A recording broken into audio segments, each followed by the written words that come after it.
Hello, Hana the Suburban Witch here.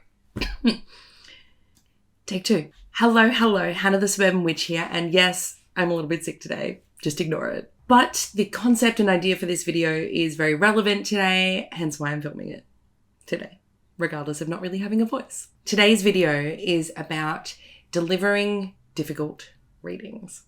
Now, this isn't necessarily just about tarot. This can be astrology. This can be runes, this can be oracle, this can be just psychic and mediumship. However, you're delivering that sort of information to somebody. If it is more negative, more of a downer vibe, this video is for you to know how to prepare, to know how to do that in an ethical and kind manner.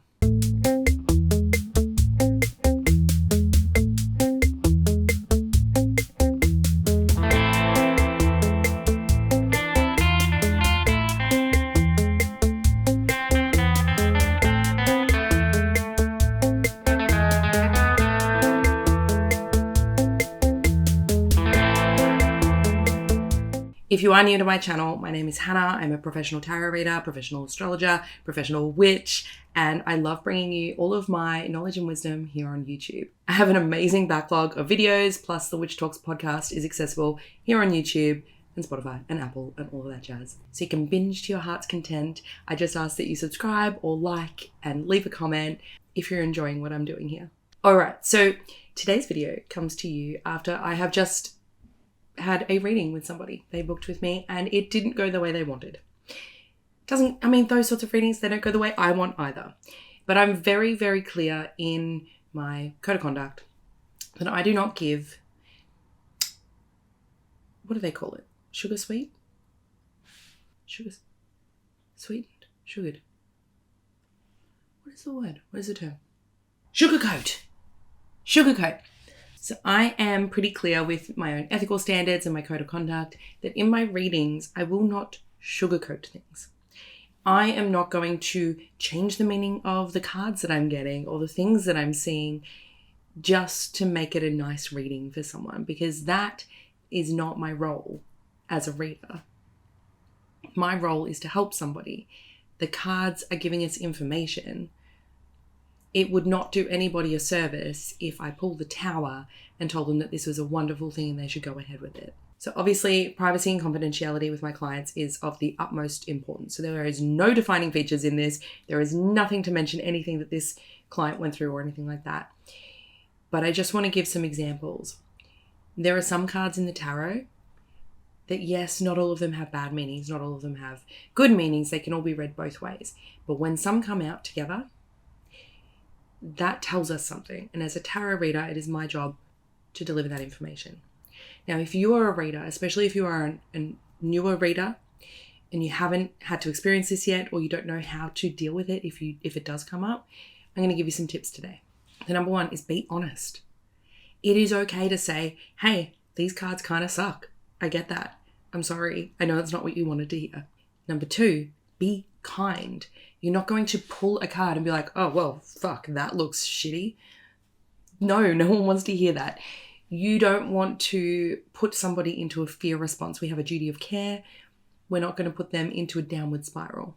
Tip number three, we are always going to pull a card or do something extra for this client to give them some advice to move forward. Now, sometimes if they're asking about an outcome, like let's say someone says, should I go for this job or this job? And we get bad cards for both of them, for example. I don't know, Tower and the Three of Swords. I'm going to be saying, hey, this is what the potential outcome is for both of them. You have freedom of choice and the future is changeable. Let's pull another card with each of them to see if there's any way we can change what's going to happen or we can get some extra information. Let's say you pull an extra card and both of those cards are also not great. Then you're going to be like, maybe there's another choice here. Let's see if there's a third choice we're not considering. Pull another one. We're looking for some element of positivity that we can draw on for this client, because you don't want to give them a doom and gloom reading. Not that you're doing it intentionally, but sometimes we just need to give someone a bit of hope. We want our querents to leave with hope.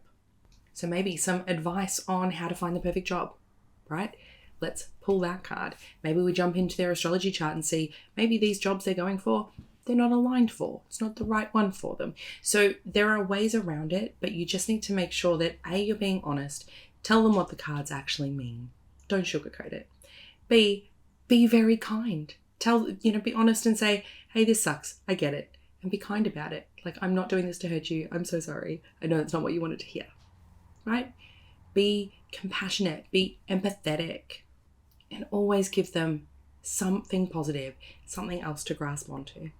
These are the key things you need to be able to do naturally and seamlessly in order to be giving readings, especially for money. Especially for money. If you can't navigate difficult readings, you shouldn't be giving readings. That is my opinion. If you're hearing all this and thinking, I don't know how I would deal with that, I don't know how I would spin that, then I would suggest to you potentially booking in with me and we can go over some scenarios or even you can sign up for my mentorship. I have a mentorship program. It goes for 3 months. We do a call every month. You get constant chat access to me and I make an actual class for you at the end of that 3 months.